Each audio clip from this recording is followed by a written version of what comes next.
And back at it live here on the Too Deep, a football podcast. Soren Petro from Sports Radio 810 WHB with you. Jeff Chadiha from the NFL Network, NFL.com. Eric Eager enjoying a frosty beverage. That's quite a pour there, Eric. Pro Football Focus, PFF.com. It was at the buzzer, Soren. It's, a bartender, you are not. Mathematician, yes. Football savant, sure. Bartender, no. We can eliminate that from your calling. Back at it here with episode 20 of Too Deep, and a lot to break down today, guys, on the NFL side of things as we come down the stretch run to the playoffs. Pats getting exposed, maybe. Bucks, problems, don't know. The AFC and NFC playoffs taking shape. We've got assistant coaches can be interviewed starting tomorrow, which to me I think might touch off a whole new round of firings in the NFL. But where do we start? The most important thing in the world, right? Pro Bowl. Pro Bowl rosters are out, right? This is a vitally important game. It does matter to some guys' checks, I will say that.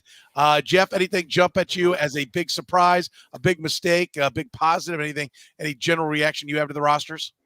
Well, no, Matthew Stafford is a big one to me. I mean, I like what Kyler Murray was doing in the first half of the season, but I know Eric may has some contention with this point, but Matthew Stafford has been a lot to the Rams and helped that team get back to a place they couldn't get to with Jared Goff.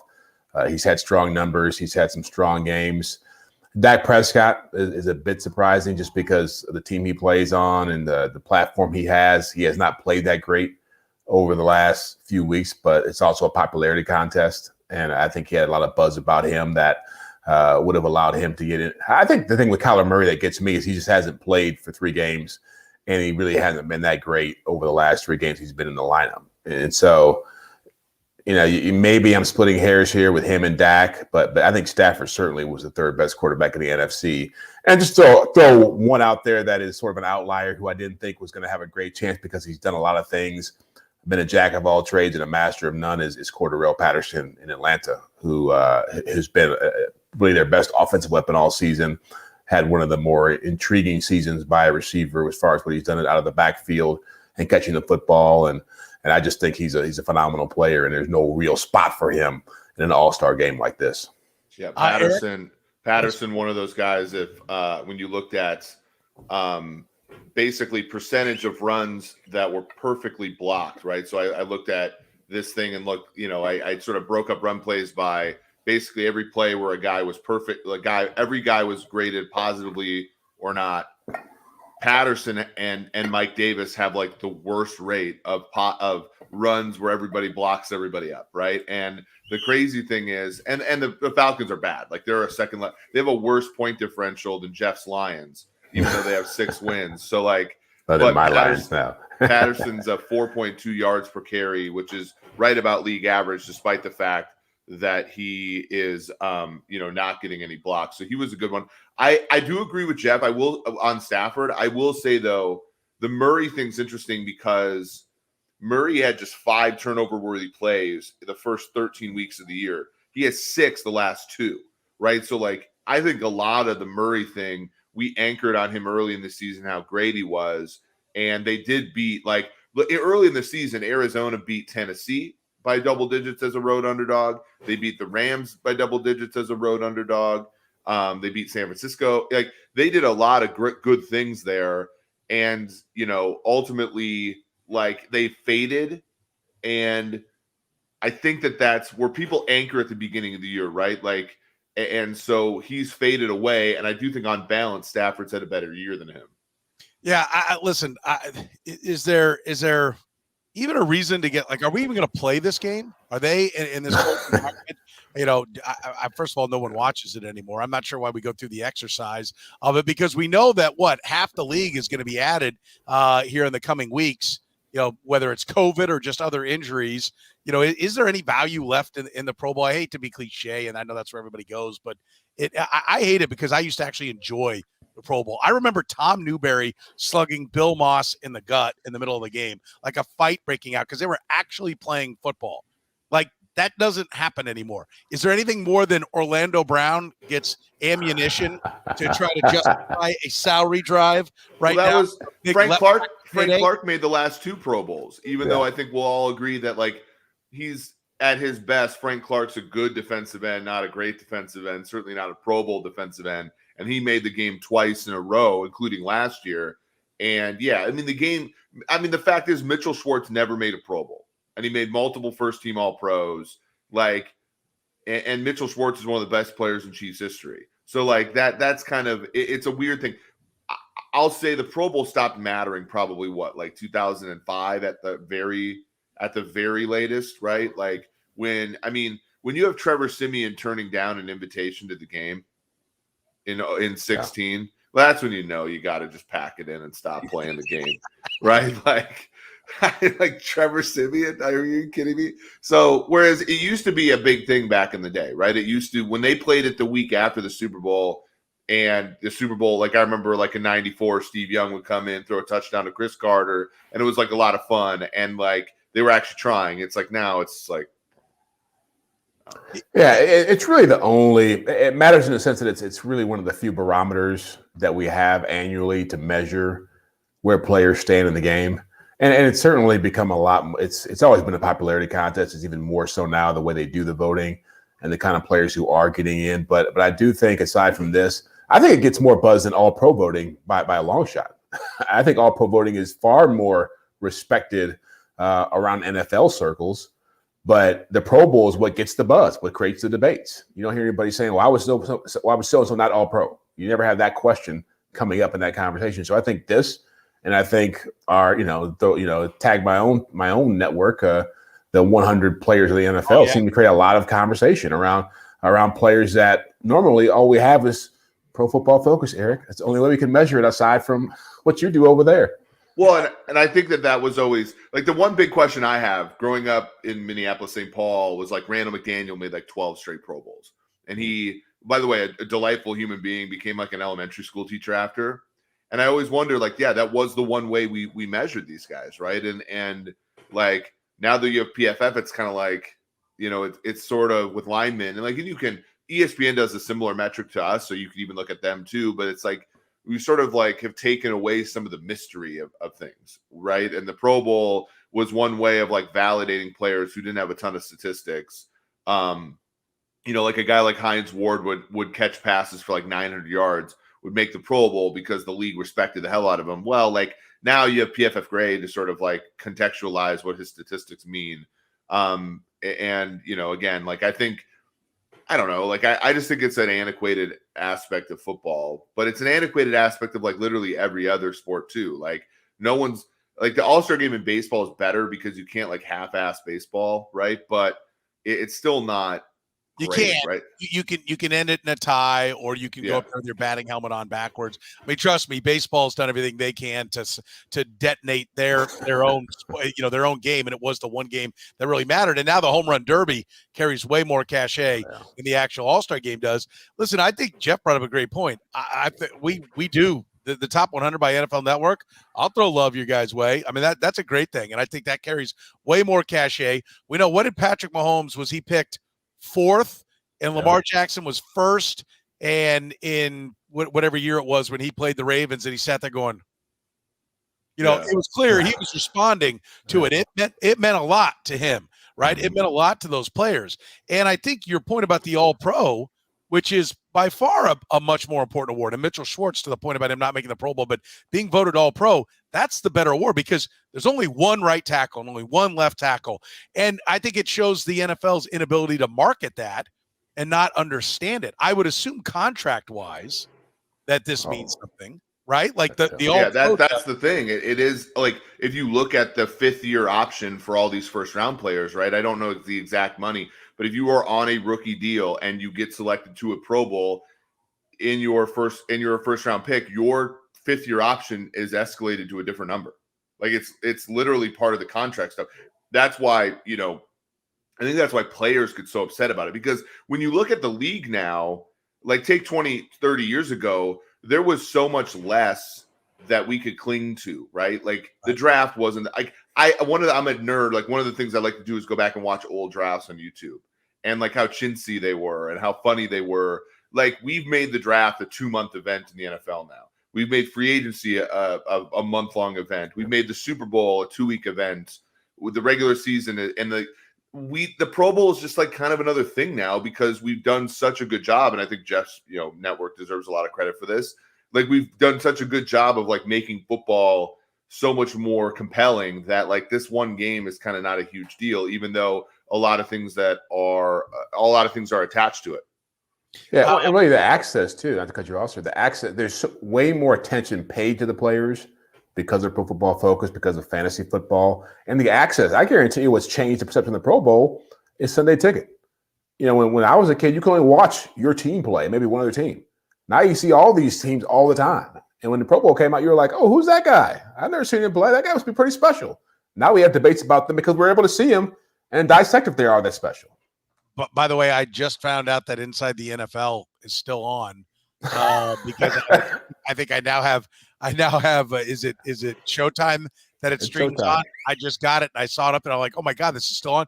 Like when I was a kid, that's how you kept up with the other teams, right? You only had your 3 games that were on in your town, but then inside the Nick Buoniconti and Len Dawson would come on and show some highlights of the other games, and that made you a complete football fan, was being able to watch Inside the NFL. And now it's like there's so many TV shows for it, but it is amazing. I do think, like, listen, let's hit a couple of them. I mean, Dak Prescott, gets the mega contract. There's only the quarterbacks are important, and maybe it's a statement that we're very quarterback deep today in the NFL.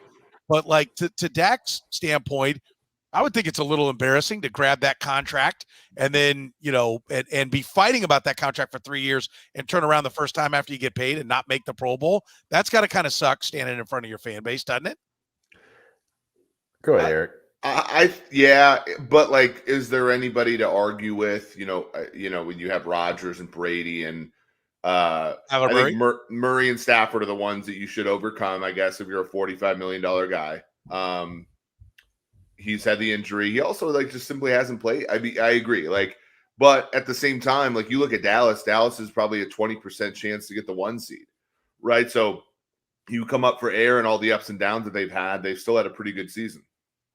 Go ahead, Jeff. I was going to say this is really your wheelhouse because you've been bashing the guy for most of the last even before we ever got on the air with this podcast. You've been bashing him, so I think this is your area to listen.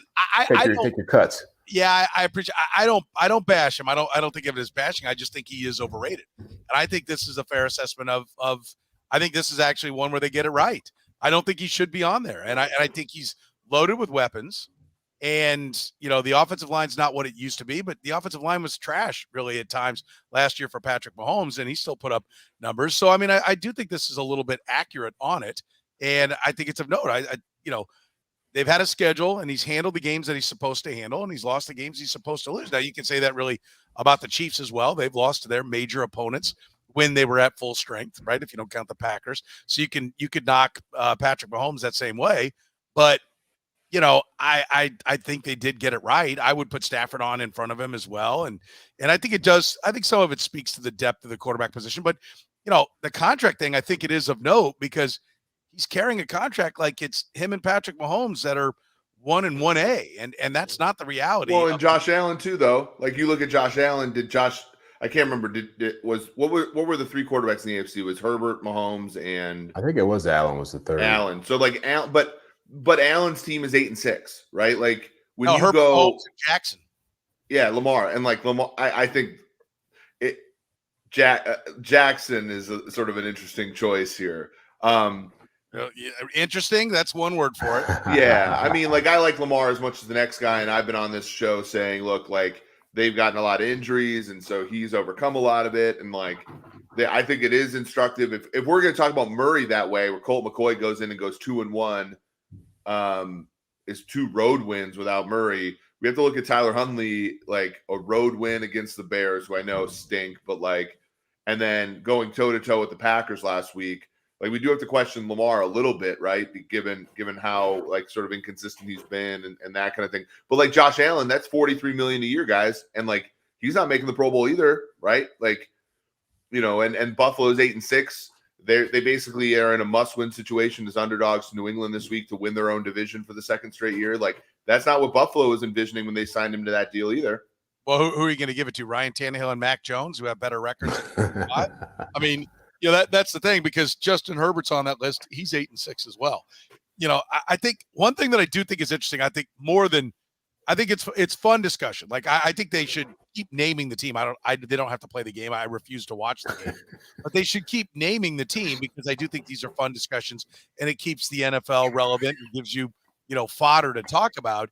But I think some of the more interesting things are like, I think an interesting dynamic is, and Jeff, you brought this up, and I didn't even know this because I don't care enough about the game to really follow the voting.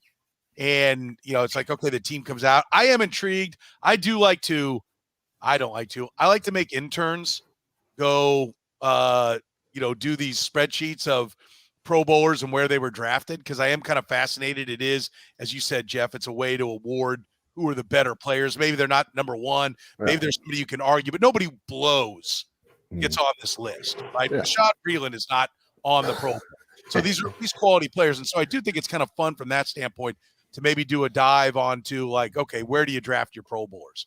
And it is kind of surprising they come in all rounds. Like, that is one thing. There's no doubt the second and thirds are as much as the first. I think that's interesting. So top 100 kind of sets itself apart. But then there's a lot of guys that aren't drafted in later rounds, and that always fascinates me. So that is interesting. But I think the voting, like, explain Justin Herbert outvoting Patrick Mahomes.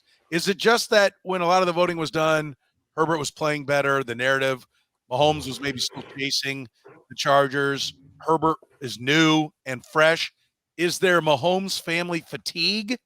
Is there Mahomes advertising fatigue? I mean, I do think that if you're the NFL's marketing arm, Jeff, you look into that a little bit, right? Are we pushing Mahomes too much? Have we already soured the rest of the NFL and, like, listen, anybody but this guy? And do they need to calm down the promotion and promote somebody else, or is it just the natural flow of people? They always want to find what's next. And so, voting Herbert over Mahomes became popular.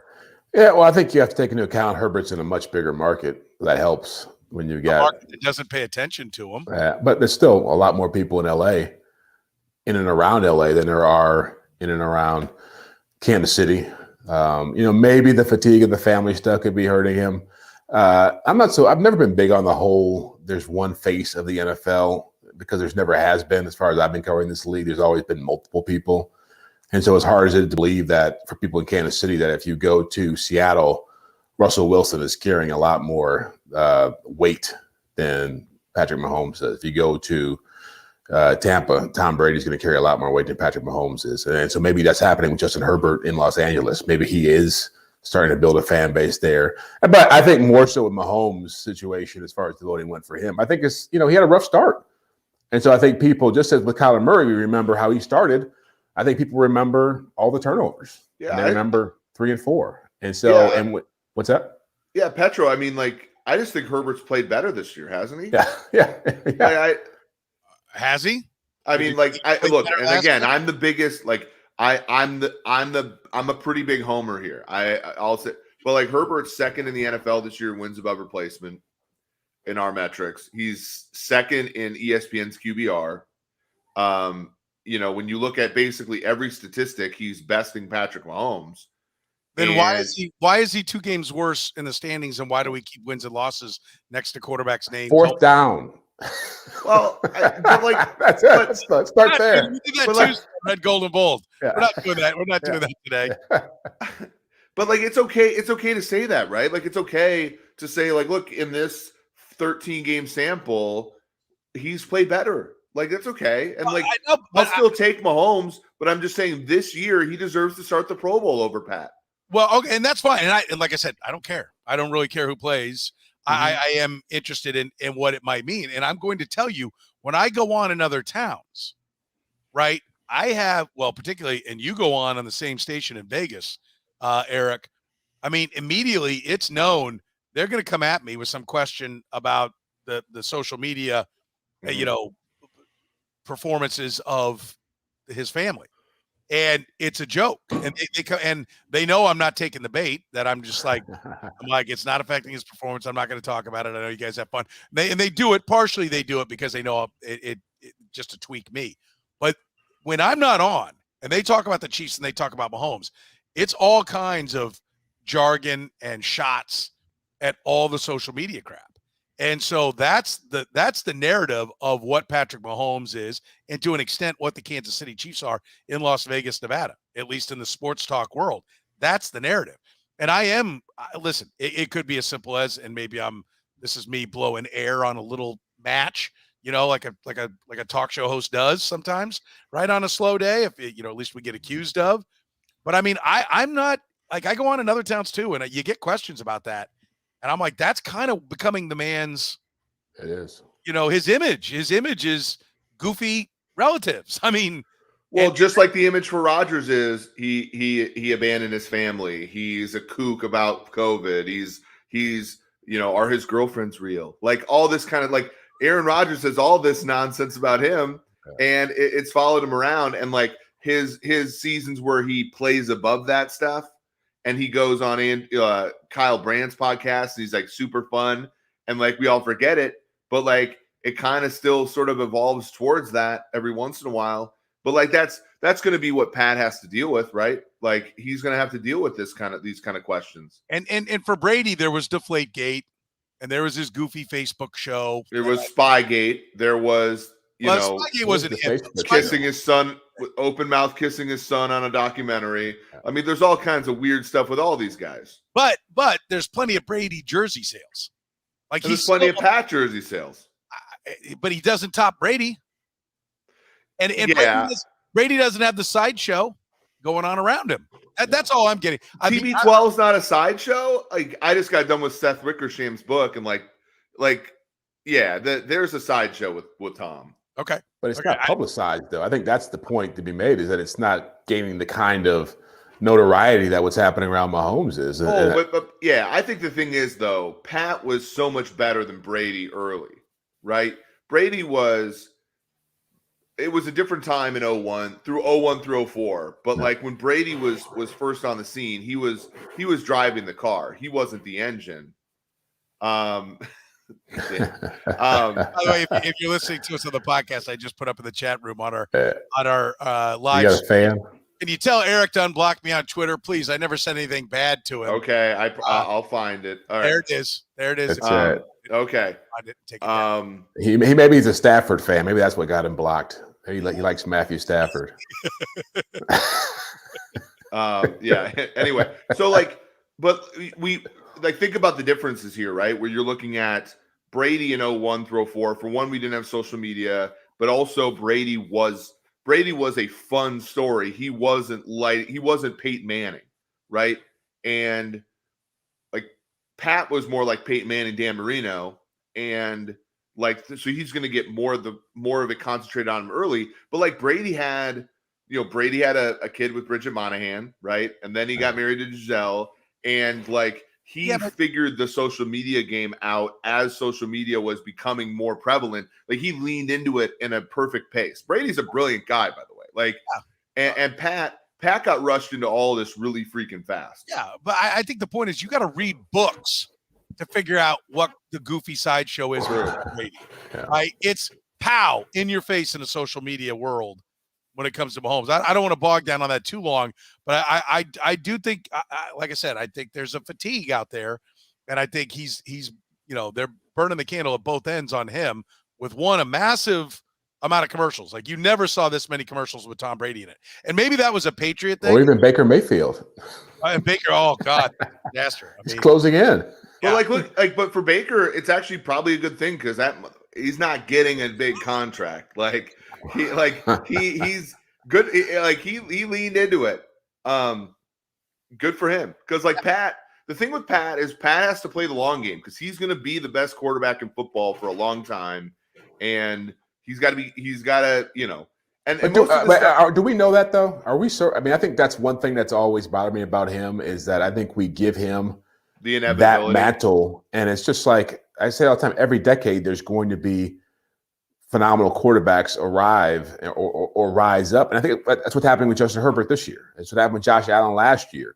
And so I don't know if the end of the run you say, well, was Dan Marino better than Joe Montana, or was Joe Montana better than John Elway? I think at the end of the day, they're all sort of in the same grouping. And what separates them is championships and all the other stuff. And I think that's ultimately it, right? Is the fact that Pat last season lost to Brady, and he lost in spectacular fashion. We forget the fact that in the first 3 years of his career, he never lost a game by more than one score until the Super Bowl. And then this year he had a bunch of games like that. And so we're all like, oh, what's wrong? When in reality, like, it's okay. Like, I think Pat's just been unprecedentedly good, that when he showed kinks in the armor, we're all going to be a little bit, we're going to throw up a penalty flag, when in reality, I think he's fine, right? I would say this. I think there is, and William makes a good point. Brady had Giselle post Super Bowl rants about receivers dropping the ball. She said, my husband can't catch it too, when Wes Welker had a drop in one of the Giants Super Bowls that they lost. But it wasn't just constant. I mean, freaking every week, sometimes every day, sometimes multiple times a day. If you follow that, I listen, if you're that big a star, you're going to be exposed. There are parts of your life that are going to get out there that you don't want out there. It's definitely part of what comes with the territory. But to Jeff's point about, having the frustration of him being anointed as one of the all-time greats before he's actually earned it, right? That's what you're saying. Yeah.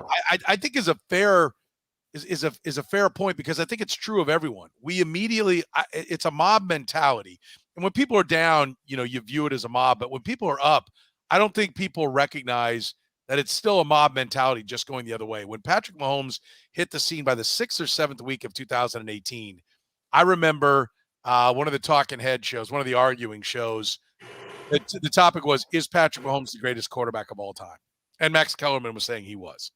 He was already. And it was like, he threw that left-handed pass on Monday Night Football at Mile High. That was, that's when we all knew. And so I get it that no, he has not earned that mantle. He does not have enough pelts on the wall to say he's the best.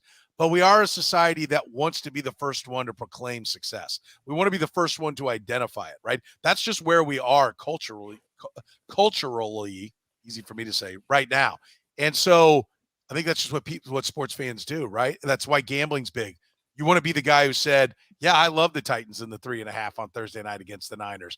I got it right. I told you. And I think that's a way to do it is. I told you Jimmy G would melt down in this game.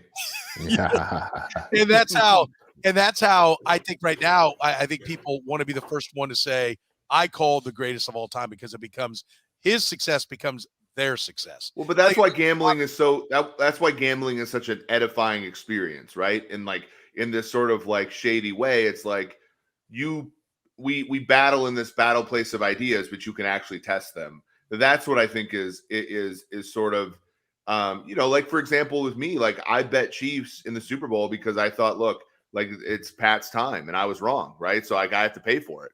Yeah, you're talking about last year's Super Bowl. Yeah, exactly. And it's part of the reason I want, as a Chiefs fan, I want them to face Tampa in the Super Bowl, because I want him to beat Tom in the Super Bowl, so that if he becomes the greatest of all time, he'll because like, don't you guys agree that if let's say Brady retires, he doesn't win another Super Bowl, let's say Pat gets to and Jeff's gonna throw up a penalty flag here, but let's say Pat gets to 4, he's still not the greatest of all time, right? Like he's not.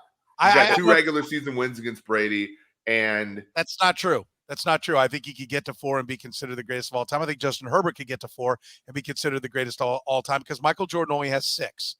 And there are guys that have 10, yet Jordan is the greatest of all time.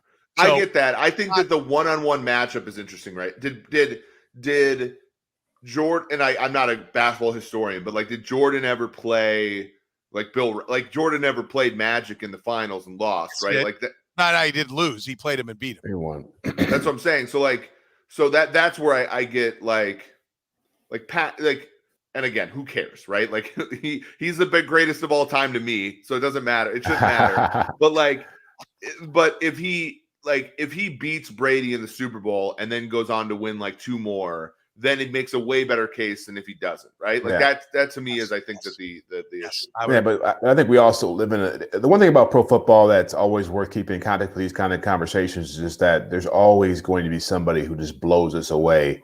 And then over time, you just realize how hard it is to sustain a high level of success, one. But two, the expectations become so high for your play that, as what's happening with Mahomes this year, you are going to suffer by comparison. So I remember when Randy Moss took off, and it was like Randy Moss was going to be the greatest thing ever. And then by like year 5, he was out of Minnesota. I remember Barry Sanders came along, it's the greatest thing ever. And by year 10, he was like, I'm done with the Lions. And Michael Vick, and the list goes on and on and on. And so I think Mahomes will have a phenomenal career. He doesn't have to be the greatest of all time for it to be a great career. I think, first of all, Barry Sanders is still in the argument for the greatest ever. I don't think he is, but he's still in the argument. So that one didn't fall apart. And Randy Moss is probably the second best ever behind Jerry Rice. So if that's wow, okay. Who's better than Randy Moss? That's a great. I kind of. Can we save this for the offseason when there's nothing to talk about? Because I feel like this is a great topic. Like, some of you grew up in Minnesota watching Moss, amazing football player. I'll say this: 2 guys that do not get enough respect in this top 2 argument. I think Rice is one with a bullet. Michael Irvin and T.O. Yes. That's what I was about to say. T.O.'s a kook and like a complete moron, but like he deserves and that's why people don't consider him. But let's save it when we don't have time. When we don't have topics, we've got plenty of topics. Because but I think it is interesting. I think to Jeff's point, you set the bar so high. Where Jeff said, "Well, people come along and they seem like they're the greatest, and then a few years later they're not." Although Wayne Gretzky's, like I've always said, the NFL hasn't had its Wayne Gretzky. A guy that comes and sets the bar so far ahead that like no one's ever done it. And even Wayne Gretzky, when he kicked down the door, Mario Lemieux came in behind him. And I'm not trying to turn this into a hockey podcast, but if you go look at the numbers, what had been done before Gretzky paled in comparison. I mean, he was so far ahead of it's like coming in and hitting 120 homers, right? Like in baseball. It's like coming in and throwing 120 touchdowns. Like that's what he was doing in hockey. And I think there was a second there in the 18 season, which was facilitated not only by Mahomes plus Reed at the perfect time where Reed was turning the corner ahead of people on his offensive schemes. Defenses didn't have a chance to catch up. Great talent around him, Kelsey and Hill in their prime. Good tackles to protect him. He and then a defense that just sucked, that forced him to keep the foot on the gas game after game after game after game. When you go for 5,050 in your first year, there is a little bit of like, this is Gretzky. Right? Like this is the guy. He's going to do this every single year. He's that good. Left-handed, no look, all that kind of stuff. And I think, Jeff, over time, you proved your point was proven right. He's very good. Maybe he is the best today. Maybe he'll be one of the best of all time, but he's not Gretzky compared to everybody else, right? I think that's what the next couple of years have shown us. Well, and the hard part is that football is, well, for one, we're actually living in, I think we're really privileged to live in a time when football is just so much more of a thinking man's game, right? Like the Brandon Staley stuff, the too high stuff, teams of all, back then it was way easier to come on the scene and be a unique player and have the game fail to adjust to you for a while. But nowadays, things evolve so quickly. Right. Yeah. And that's, I think, the biggest tribute I have to Pat is every team is trying to be the Chiefs or trying to beat the Chiefs with what they're doing now.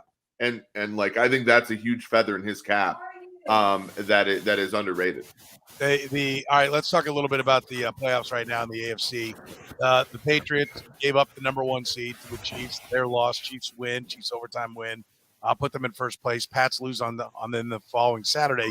For the Colts, were the Pats exposed, Jeff? Yeah, to a certain extent, but to me, it's not a surprising exposure. It's the kind of exposure you want to have happen to you in the regular season and not in the postseason. Sooner or later, Mac Jones was going to have a game like this because he's a first-year quarterback, and the Colts are just uniquely built to create the kind of issues that led to him having the kind of problems he had. I think we've all known throughout this season that if you could make Mac Jones the number 1 option in that offense, make him beat you, we didn't know what to expect. We had this conversation, whatever it was, 2-3 weeks ago when they were in the midst of that 7-game winning streak. So in some ways, it's good that they had it because they're able to look at it. He's able to see it. They're able to adjust to it. I'm sure Bill Belichick, just like Tom Brady getting beat by the Saints, that it adds some fuel to the fire for the stretch run in the postseason. But yeah, the shine is definitely off. The intimidation factor is certainly gone because now you've seen if you can beat them up on the line of scrimmage and you can make him have to beat you, it's a very winnable situation for you. And before that, it was, and I still think their defense is pretty special with what they have over there. And you saw what they were able to do. Jamie Collins to me is an intriguing conundrum because he can't play anywhere else but in New England. Right. He gets to New England and all of a sudden he's like doing all kinds of crazy stuff. Anywhere else, he's just a bum. But do you think, by the way, what's that? If Micah Parsons played for New England, he would be Lawrence Taylor. Yeah. Like, given how they use linebackers, that's the whole point is they use linebackers so much differently than everybody else. Yeah, but yeah, I think they definitely were exposed in a way that makes them a lot more vulnerable, even to wild card opponents, not just the Chiefs, but everybody else. I think this is interesting because I think it kind of speaks to your point about Mahomes coming on and he's the greatest right away and how that irked you. Like, and there is history to Eager's, power rankings where, you put a lot of stock in what the last year was and what you've been before now. The Patriots have earned the benefit of the doubt, right? Bill Belichick coach team has earned the benefit of the doubt with his past successes. But I think the Patriots were a team that's pretty good. I mean, I'm not going to call them commercial filler, right? I think there are a couple of teams that are in the playoffs each year that have no shot of going anywhere. They're just there to facilitate the commercials for the opening round of the playoffs. That's not what this team is because Bill Belichick can coach.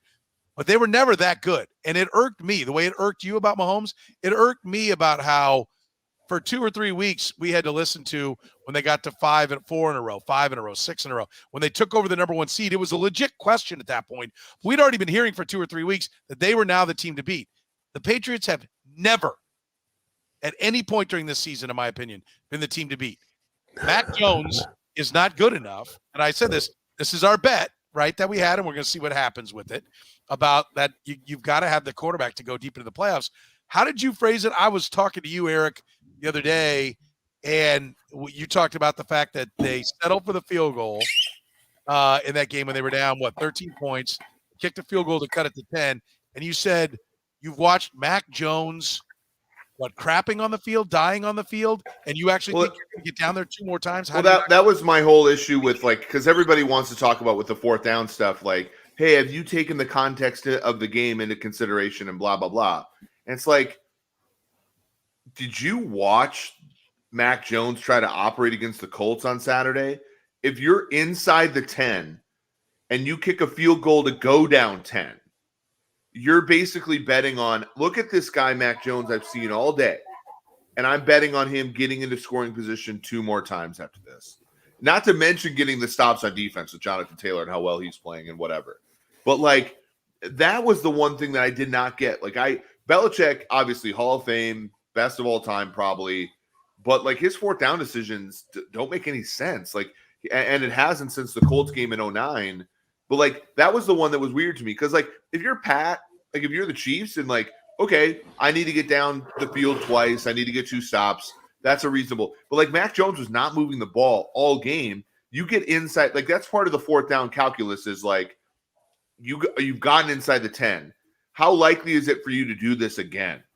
And the answer is not that likely. And that's why I think so. Mac Jones is a guy who I feel like Mac Jones is closer to Jimmy Garoppolo than he is to Pat, where it's you have to make sure the rest of your team is controlling the game well enough for him to drive the car than for him to be the engine of the car. Well, and that's my point is I don't think you can win 3 in a row or 3 in a row if you're the 1 seed, 4 in a row if you're not, against playoff teams and not have to come back. And when's the last time? And by the way, let's do point out Mac Jones may be closer to Garoppolo now. Sure. Yeah, for sure. He's been worth 2.5 wins above. He's been worth $22 million of surplus value to the Patriots this year. It was a phenomenal draft pick and a phenomenal application of draft capital to pick him up and to start him over Cam Newton. We're not dinging any of that stuff. My thing is, when is the last time a non-elite quarterback won a Super Bowl without a bye? It's like Flacco in 2012, right? Flacco be the guy. Jimmy G took the Niners Super Bowl. What happened? They faced a bad Vikings team, and he threw the ball 8 times. They faced a Packers team that couldn't stop the run, and then they got beat by the Chiefs. But he had the bye. Nick Foles had the bye, right? Nick Foles is the greatest example of why you need a bye in the playoffs. Like, there isn't a core, and like now that they have 7 playoff teams, it makes it even harder for these non-elite quarterbacks. Tom Brady last year, that was the first time a team made the Super Bowl since Flacco in 2012 without a bye in the first round. And it took the best quarterback of all time to do it. Like, again, it's a probabilistic game. Like, that's why the Titans can't do it with Tannehill.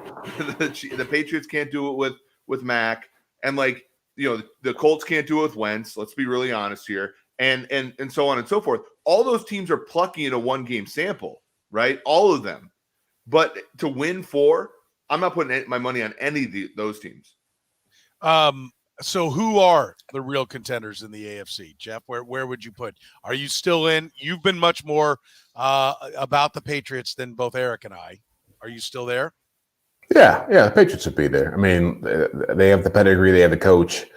They'll be in the mix. This season does feel a lot like the Ravens season with Flacco to me. I think you can see that kind of a crazy twist and turn in the playoffs with some teams getting upset. But I felt that the most intriguing teams are the wild card teams. Obviously, the Chiefs are the favorite because they're the most complete team. They got the 1 seed. But in a postseason like this, it would not shock me to see the Colts, the Chargers, or the Bills get hot. I think the Bills, if I'm picking one team, are the team I would take to be the most dangerous because now they've gone through some of what the Chiefs went through in 2019. They've had some adversity. They've had some scrutiny. They've gone from being loved up to being beaten up. They've had to look at their flaws. I thought it was a very encouraging sign that they were running the football. This past week, Devin Singletary got 22 carries, which must be some kind of single game record with Brian Daboll running that offense. But I think there is a lot to like about them because aside from losing Tre'Davious White, which is a big loss at corner, they're still the same team that came into Kansas City and won by 18 points back in week 4, week 5, whenever it was. Jeff, can I get your opinion? So I actually looked this up because it was interesting. I was listening to the Athletic podcast with Mitchell Schwartz and Robert Mays, and they were talking about how teams will count RPOs as part of the run game when they do their like team level scouting. Right. So I went into our data and I looked and I said, okay, take all RPOs and count the result of those plays as run plays. If you do that, Buffalo's run offense goes from like bottom 5 in the league to basically as efficient as the Colts. Like from I mean, you're talking about when they throw the ball on an RPO? Yeah, like if you run an RPO and throw it, like if you would like, so essentially what you're doing is saying this play was called a run in the huddle. Yeah, I guess. Yeah. Are we? So again, like obviously Buffalo hasn't won as much this year, so we can certainly say, hey, what's wrong with them? I don't think that's an issue. And they have not run the ball well. That's certainly the case. But when they call RPOs, Josh is pulling it out and actually making plays with it, right? Yeah. Throwing the ball. It's kind of interesting, isn't it? Like I feel like that's a different way to look at it. But that they were the only team for which the calculus changed a lot, except for the Colts. The Colts got worse when you factored in RPO passes because Carson Wentz sucks. Yeah. And like that's kind of funny to me. Yeah. Well, I think it's interesting. And look, I don't discount what Josh Allen can do in the run game for them. I mean, he ran for 100 yards against the Bucs 2 weeks ago. He certainly hurt the Chiefs with his legs in that contest. My problem, and it's the same problem I have with the way the Chargers are handling Justin Herbert. And they act like, and this is where I will say the Mahomes thing is legit. They act like those guys are Patrick Mahomes, and they're not. And so I think you have to always be honest with yourself about how much can your quarterback really do in any given situation. And if you're trying to create these guys to be the ultimate difference makers, the guys who can do everything, then you're not looking at what Tom Brady does, how he got to where he was. You're not looking at what Aaron Rodgers does in Green Bay. They're all these teams, all these older quarterbacks are having success because they've got weapons in the backfield that help them. They have offensive coordinators who look at them and say, you know what, you can do all these great things, but we need to have some balance here. That's all I'm saying about the run game when it comes to Josh Allen and Justin Herbert is that when you ask these guys to do a lot, you can get some negative results. And I think Steven St. John brought this up on the Border Patrol when I was with him, and it was an astute point that late in that Chargers game when they had the ball last, and you're saying you got to go down the field to get in field goal range with one timeout, a pretty good quarterback, a pretty savvy quarterback can make that happen. And Aaron Rodgers, Tom Brady, and Patrick Mahomes. What does Justin Herbert do at one point in that drive? He chucks the ball 70 yards down the field, hoping to get a pass interference call on Charvarius Ward, which just kills the drive. And so to me, it's like a more experienced quarterback who's more aware of what he can and can't do in certain situations would not try to do everything by himself. You can't train these guys to think they can make it all work because of who they are. But not to come back to our earlier discussion, Patrick Mahomes was doing that in his first couple of years, and then in the first game against the Chargers, he tried to make the play down the field and got in trouble. Got picked. Yeah. But I'll say this as far as like in a 2-minute drive, like the one thing, I can't remember who said it, but I watched so many 2-minute drives where you look and they take the check down. And the guy's tackled in bounds. It's 4 yards. He's tackled in bounds. Another. And they had a minute 51, and all of a sudden you're at 47 seconds, and they're at their own 42. They've gone 17 yards and burnt over a minute of the clock. Like, you don't get down. You're going to have to make a 20-plus yard gain to make it work. And I'll say this, and that's where Brett Favre, Patrick Mahomes, to our discussion we had on Tuesday night on the Red Golden Bowl podcast about the fourth down, those guys are willing to lose the game with a minute 15 left on the clock, then just be like, well, we still have the ball. I mean, there's only 3 seconds and we're still 64 yards away. And we've only gone 32 yards in a minute 50. But I mean, we do still have the ball. Like, I haven't given the ball away. And I think those guys that have the ability, and I've talked to Trent Green about this as well. And Trent wasn't as gifted, obviously, as Patrick Mahomes with the arm talent. But even he was pretty damn good at, like, listen, I got to let it go. Like, it might not be there. He threw a number of late game picks where it's like, it doesn't matter if I hold the ball or I check it down for this 4-yard gain. That's irrelevant. The 26 seconds you burn off the clock for 4 yards is a complete waste. Like, why you would ever throw that ball? You're better to just throw it over a receiver's head out of bounds. And I think that part of the game, like, I'll give Herbert credit for going down the field. Like, if you're going to make that drive, at some point you're going to have a chunk play. You don't get it 4 and 5 yards at a time with the running back tiptoeing out of bounds all the way down the field. Like, I actually would call that a badge of honor that he took that kind of risk. It didn't cash. It's amazing how often I've seen Aaron Rodgers in situations he's never making that throw. He's making a 20-yard throw on a crossing pattern to Devontae Adams that gets him. Well, okay. You're putting a 70-yard bomb. Yeah. I mean, I get that, but I think there is something that, like, listen, coverage is all over us. We're not getting guys open. I'm going to take the shot. If we get it, great. If not, maybe I back some guys off. But to your point about Aaron Rodgers, he's the best at working the middle of the field. Like, that's the thing that I don't get either. Guys won't throw that ball in the middle of the field because they're like, well, we got to get it to the outside so we can stop the clock. It's all about losing more respectfully. Yeah. Right? Like, and I'll say this. You bring up Favre. The games where I respect Favre the most, and it sounds stupid, but the 6 interception game in St. Louis, the 4 interception game against the Vikings in the playoffs, the Brett Favre doesn't care about losing respectfully. And I get that he earned that, right? Like, Pat earned the Super Bowl game where he played like, he didn't play great, but they went after it, right? The guys that tick me off are and that's why, like, I'm never a huge fan of Cousins, because Cousins, like, he preserves the stats for the next contract. He doesn't throw an interception on a Hail Mary. He preserves the statistics.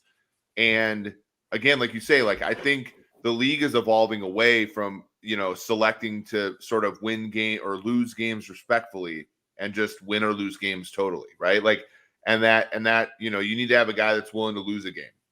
Yeah. I agree with that. So who are the NFC? Are we just looking at Chiefs, Packers, or do we think that the playoffs are richer than that? So I have it as Green Bay 31%, Tampa Bay 23%, Dallas 13%, LA 11%. Bucs aren't too banged up? No, I mean, Brady's made the Super Bowl with rattier groups of wide receivers than he has now, right? Like, I mean, he made the Super Bowl with, like, Philip Dorsett and, like, Cordarrelle Patterson was on that team. Cordarrelle Patterson on that 18 team. The NFC is also, like, I mean, here's the thing with the Packers. if the Packers get stuck in a game against a good secondary, it's not easy for them. They have one guy they can throw to, right? And like the Baltimore Ravens do that, and like the issue is they just don't have the talent to cover Adams, and most teams don't. But when the Packers get into a game with a team like that, like the Rams, or a team like the Bucks, or a team, with a good secondary, I think the Chiefs fall into this category where they can sort of stretch you out a little bit. It's harder because Adams is literally the only guy they can rely on in the passing game. They don't even have a tight end anymore with Tonyan out. And like, that's why I struggle, even if the Packers get the 1 seed, even though they get that's the weakness in their offense. And they very much remind me of a team like the Oakland A's, where like they're built to win 110 games, but they don't have what it takes to win a game against an elite team in the playoffs. And I think that's where the Packers are. And that was shown last year. Like they had 3 cracks and then they kicked a field goal down 8 inside the 10. And he went to Adams 3 straight times into coverage, right? Like that's who the Packers are. Yeah. I mean, there is that. I think they've also got problems with what was Valdez-Scantling out with COVID, or is it that just this week? I can't remember. Yeah, it's this week. Yeah. MVS played a pretty good game against the Ravens, but like for the most part, they struggle. Yeah, I think Rodgers, listen, far be it for me to tell him how to play quarterback. He's pretty damn impressive, but he's come up short a lot. And I think the guy, his statistics are going to be amazing, but if he doesn't get another Super Bowl, he's never going to be in the discussion to where his regular season abilities and some of his best games would say he should be as a quarterback. I think, is there a dark horse in the NFC? Like I've been talking about the Colts. We've all talked about the Colts a little bit as kind of that team that could really come on and has some ingredients. You don't like Carson Wentz. Right, the overall roster is pretty good. I like Carson Wentz. That's Eric you're talking about. No, I met Eric. Eric doesn't like Carson Wentz. I think Carson Wentz can play an Alex Smith-like ball game and maybe even play it better, right? With a better arm, can maybe play Alex Smith even better. So I think the Colts are more of a threat than maybe Eric does. Is there a team like that in the NFC, Jeff, that you think? The Niners are interesting. The Niners are becoming a lot more interesting just because of they're getting healthier.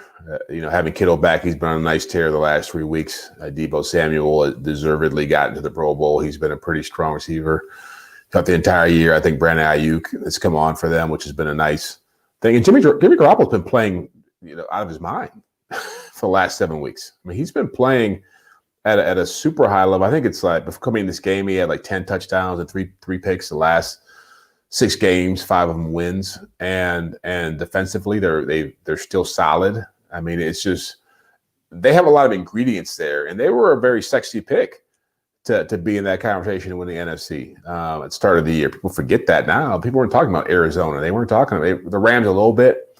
Certainly not the Seahawks. So I mean, San Francisco was considered to be a playoff team, and they've gone through some tough stretches, but they've been to the Super Bowl with a lot of guys who are still on this roster. And so I think that they could cause some problems. I think the Rams, I wouldn't pick them as a dark horse team, but they certainly are playing a lot better than they have in the previous 3 weeks. And so I think they certainly can make some noise if they get right. By the way, I'm drinking not because I'm on Titans plus 3.5. I'm drinking because the game of football. Titans are up in this game? It's being soiled on by Jimmy G. Although Deebo Samuel Deebo Samuel is such a player, although he just got injured on this play. No, my money's on Tennessee plus 3.5 for better or worse. Hopefully this game doesn't go to overtime. Yeah, as we sit here recording, and if you catch us live on the stream, you can hit us in the chat room. Aaron mentioned Jimmy G. This is actually from a while ago. I've been sitting on this for a little bit because the discussion wasn't really coming around this way. But he said Jimmy G is sacked on 1st and 20. I see Eric refill his drink. I know where the money is because I know Eric is actually on the Titans. The Titans have been a bigger pile of steaming poo in this game, but somehow have the lead. I'll tell you how they have the lead. No, but I think it's of note, and we'll see where this game ends up. And if you're catching this later, you know how the game ends up. But A.J. Brown and Deebo Samuel, to me, are the future of the receiver position. And I don't recommend having A.J. Brown throw the ball anymore because he tried this on a reverse. And like every receiver that you call that for, even though he had to avoid a rusher, he was still going to throw the ball. No matter what, they are putting that ball in the air. and it's why there's only a handful of guys should ever be allowed to throw, when they're not quarterbacks. But those two guys, the thick, able to take a handoff or a pitch and run it type guys are the future at receiver, in my opinion. And Debo, yeah, I mean, you need phenomenal. I think the Niners are the Colts of the NFC, where they can really like bloody your nose and beat you without being expected to. Like they obviously they beat the Rams, in that Monday night game. They really just killed the Rams. And if Garoppolo keeps the train on the tracks, like they're a good team. Problem is you play 4 games in January and February. The chances he keeps the train on the tracks 4 straight games is pretty low, right? Yeah, no, I think I agree, and that's the difference. You're right. It makes it harder for the second or third tier quarterbacks to get places when there's only the one bye week. You can't have the magical season where injuries and schedules smile on you. You get that bye, and then you've got the short distance to it. Let's turn our attention to the coaches, because a new rule this year in the NFL is that assistant coaches can interview the last 2 weeks of the season. They can interview for jobs where the coach has already been fired. First of all, or informed that they're not coming back. Yeah, which is fired. Yeah. I mean, but like Matt Nagy, for example, like the Bears inform him he's being fired and he still coaches out the season. They can interview, but it's kind of weird. He's fired. I mean, they got to be fired. They got to be told you're not going to be back. I mean, that's fired. But do we expect a wave? Let's start first with that. Are we going to see a wave of coaches told they're out come Monday and Tuesday? I don't know if we'll see a wave come Monday or Tuesday, because some of these teams are like in interesting situations. I think the Vikings, for example, with Mike Zimmer, that's a place where you're not certain where they're going to go. I think Matt Rule in Carolina, another guy who's in a position where if he's able to, finish strong somehow, or at least show something in the last few weeks, he might be able to stick around. I think it's not as simple. Can they really fire Matt Rule with as many? Wasn't that like an 8-year deal? And aren't all? Yeah, they just fired Urban Meyer. Yeah, he was a complete embarrassment. Well, and Urban's going to get fired with cause, so that the contract is sort of, if the lawyers do their job, it's going to be void. But you're right. I mean, like when Matt Rule was they were interviewing GMs, he got to pick the GM, right? So it's a tough one if they fire him. But like even with Zimmer, it's like if they lose to the Rams, the Vikings only have like a 20% chance to make the playoffs. I know that they're sitting in the 7th seed right now, but they got a home game against the Rams. If they lose, like probabilistically, it doesn't look good for them. Yeah, but I think Jeff makes a great point. Like, can you really fire your coach when you're still in it for the playoffs? Forget about it's 20%. If you have any percent chance, are you really going to fire your coach? It might be the smartest thing you could do. And I'll be honest with you, like if you're done with Zimmer, you should fire him and get to the interview process. Yeah. You should be. I mean, we know that's why so many Super Bowl coordinators end up staying put, because teams are like, I'd really like to talk to this guy, but screw it. We got to get people in place and get to work on the draft, get to work on free agency. I want this to happen now. Well, this is the ultimate opportunity to get to work on it now.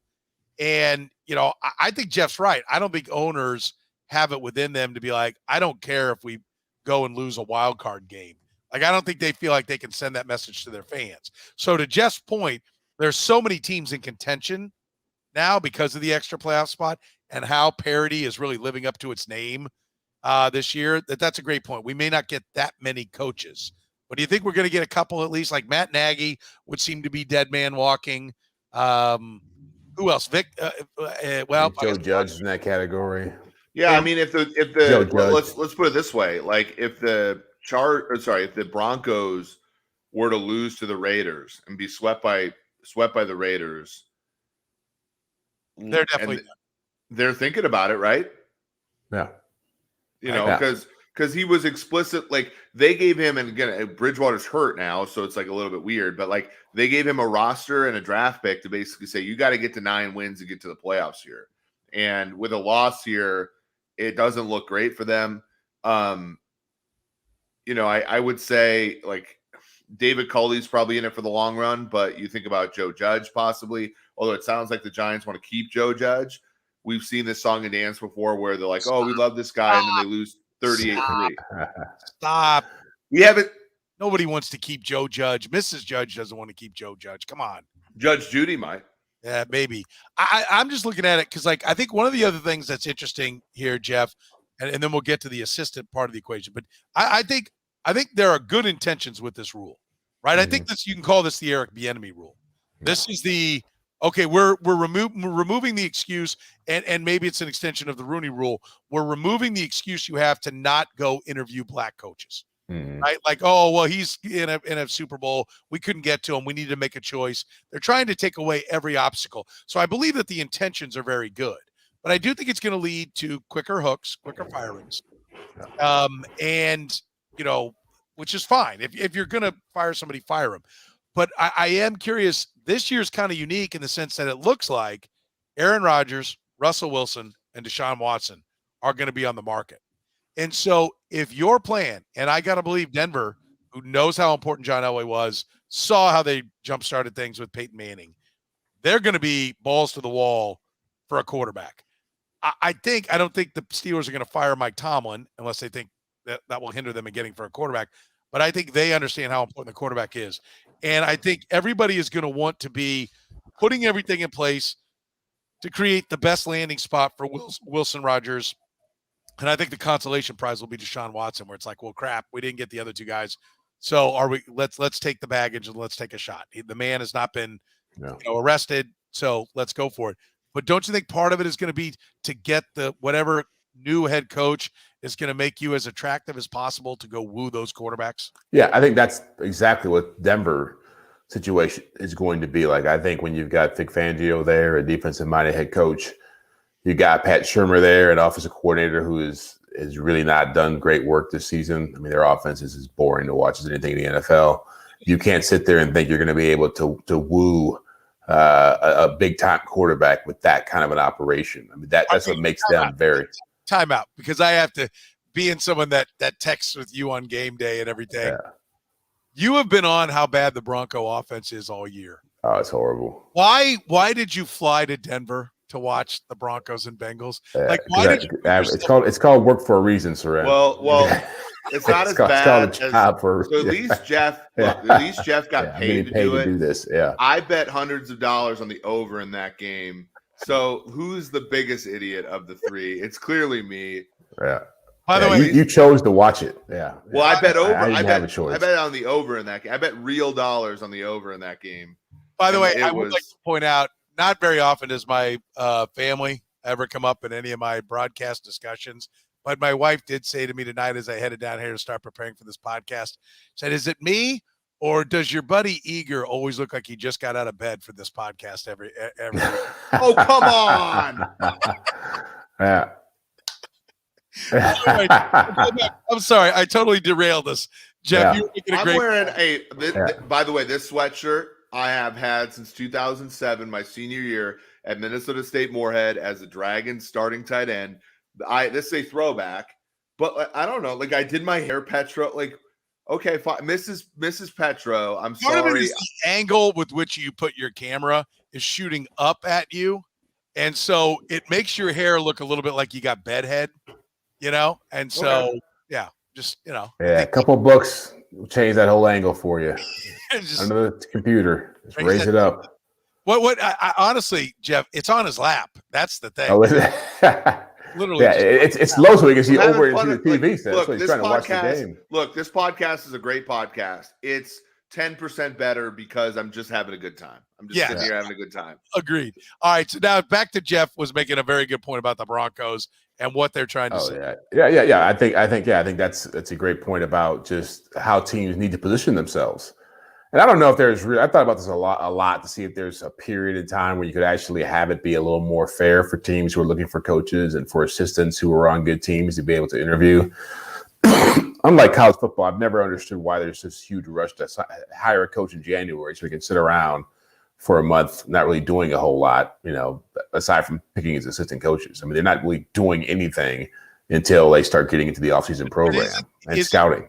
Isn't building a staff an important part of it?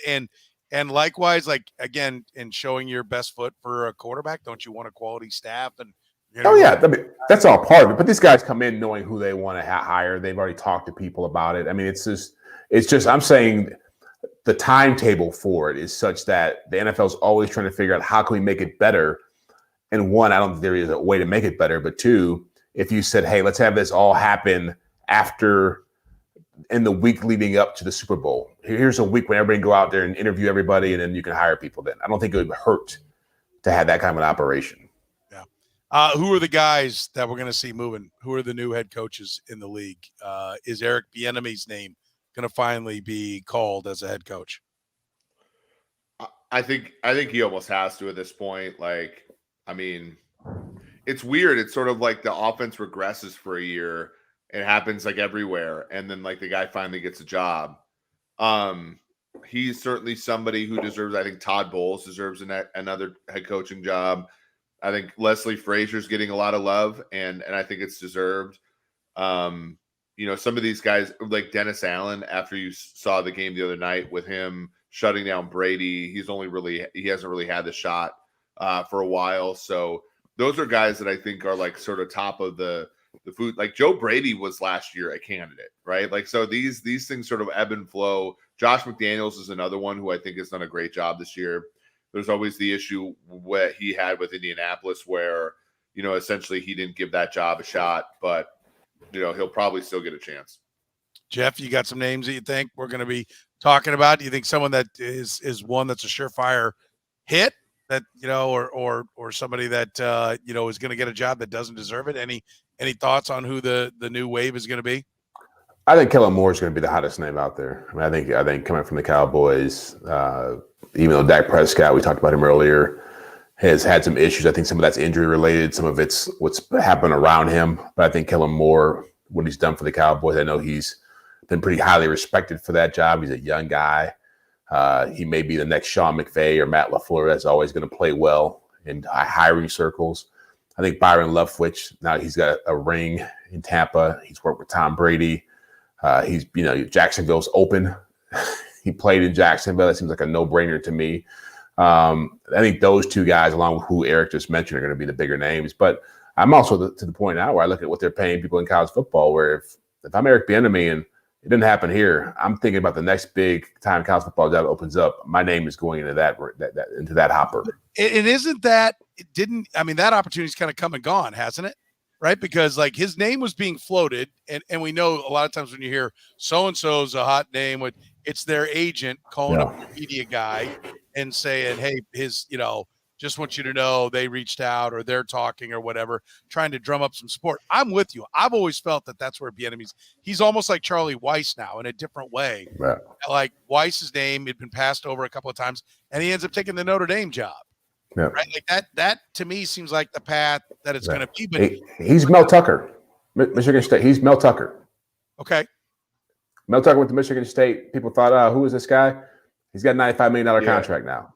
The issue has to be you have to dive into the college ranks first if you're an NFL assistant because of the way the timing is. Like you can't he would have to leave the hiring side. Exactly. So Mel Tucker goes to Michigan State, modest deal, whatever, and then shows out there, does a great job, then gets rewarded. Like that's the hard part is that the money's certainly there, but it's not there for guys like Bieniemy, right? Because Bieniemy has to dive into the college football ranks first, show some competency, and then they give him the bag. And I think that's really the tactical thing about them, the NFL season being what it is, right? Where it's, you basically November, you got to take these jobs. And like, I can see them balking at that because they don't want to show disloyalty or whatever in literally the middle of the season for the NFL. Whereas in college, it's like the season's over mid-November and then the bowl games, who cares? And then, you get that big dollar deal way earlier than any of these NFL assistants even put their hat in the ring. Bieniemy also has baggage. Let's be clear, and he has baggage as the number 2 guy at Colorado, and it didn't go well, and so that's that's an issue. I mean that's an issue all around. The one that's intriguing to me is Josh McDaniel ever going to leave New England? I mean, it appears like he's set to take over, but Belichick doesn't look like he's coming up close. So is this a position? Because I know Aaron asked, he said, I understand ambition, but aren't some of these high up assistant jobs worth staying put? Josh McDaniels clearly decided that, hadn't he? Well, Josh McDaniels made a really good bet, which was, and I guess I don't know. Like, I mean, you could look at the Frank Reich situation as being, what it is, I guess. This Deebo Samuel's play is got me my attention here. Jimmy G. Oh, look at this.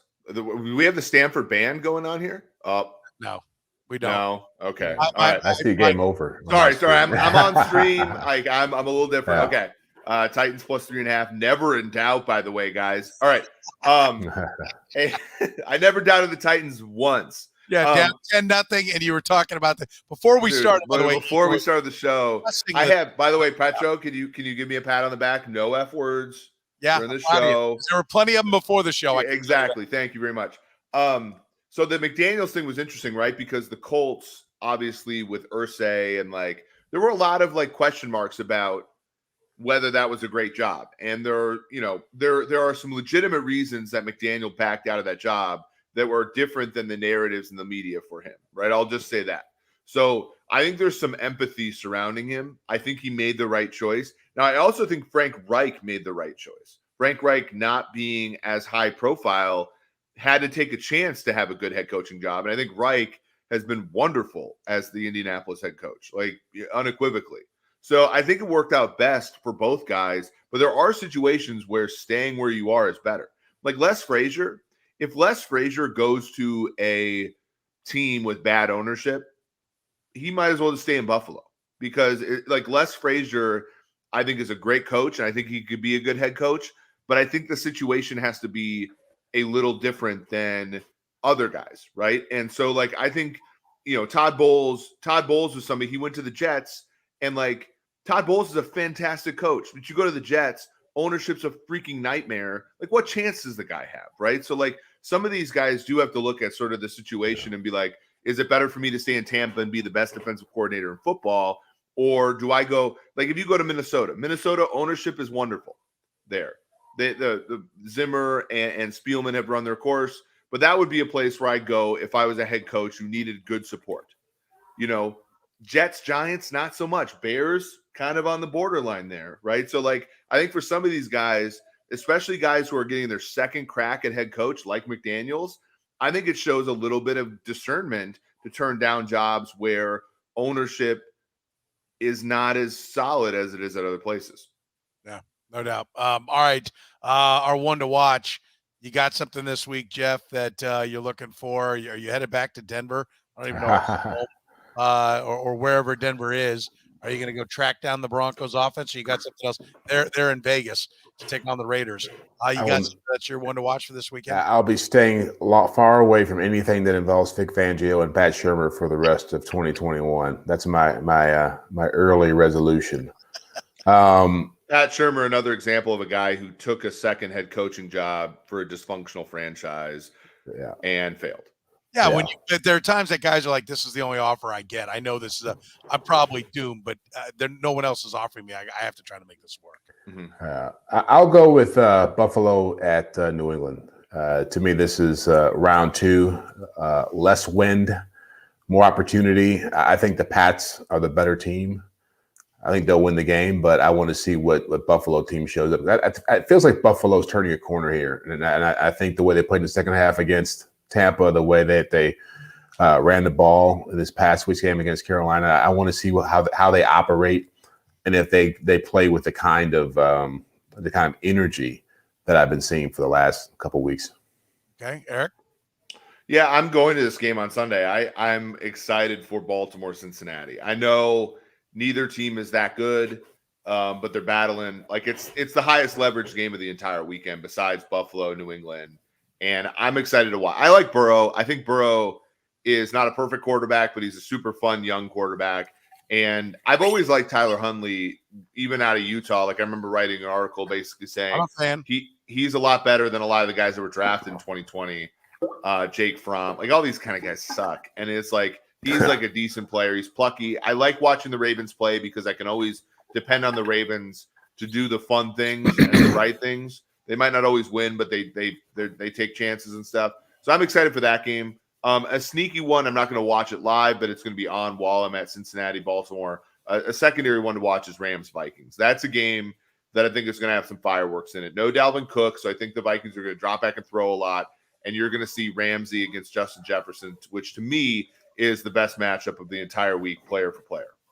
I give two. One, we didn't quite get to it on the Pro Bowl talk, but Creed Humphrey should have been a Pro Bowler for the Kansas City Chiefs. So I will encourage anyone who's listening to us that we've got people in a lot of countries, a lot of places that are listening to this. Check out Creed Humphrey, the Kansas City Chiefs, because he's not a Pro Bowler, but he should be. He may be very soon, may very well be the best center in football. So check him out if you're a football nerd and dig offensive line play. From a game standpoint, Eagles-Giants. I'll go with a dog with fleas as well. Nick Sirianni was a laughing stock in the NFL and was considered a boob and a terrible hire the moment he started rambling on. He didn't quite Dan Campbell it, right? But he was a close second to in his opening press conference to Dan Campbell, and he had some other missteps and poorly phrased things where he was being bombed, and he has the Eagles fighting for a playoff spot and laying 10 to the Giants. 10 double digits. I could never lay 10 team, I will tell you that. But I'll give the guy credit. He shifted how they play. He runs the ball. He said, listen, the Lamar Jackson thing's working. I don't think that's in his heart what he wants to do, but it's what his quarterback's best at, and he's winning football games. And, Jeff, you said, was it you or was it Eric who said the Giants don't want to fire Joe Judge?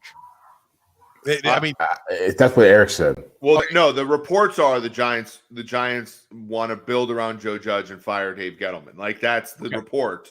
Whatever. They're getting 10 from the guy everybody thought was a boob. Okay, at some point the signs are pretty obvious and where your franchise is going. So I'll take Giants. I'll take the Eagles, especially if he delivers the goods, and actually covers 10 points.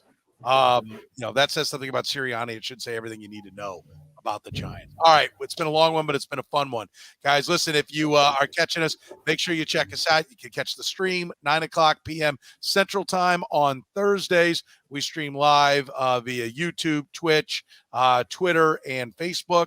And, of course, you can comment in the chat room as guys like Aaron and Harry and Bill and William and everybody we're doing. I'd love to have everybody in the chat room. Thanks, everybody, for putting their comments up there. Of course, if you're catching us on the stream, podcast is available wherever you get your podcast.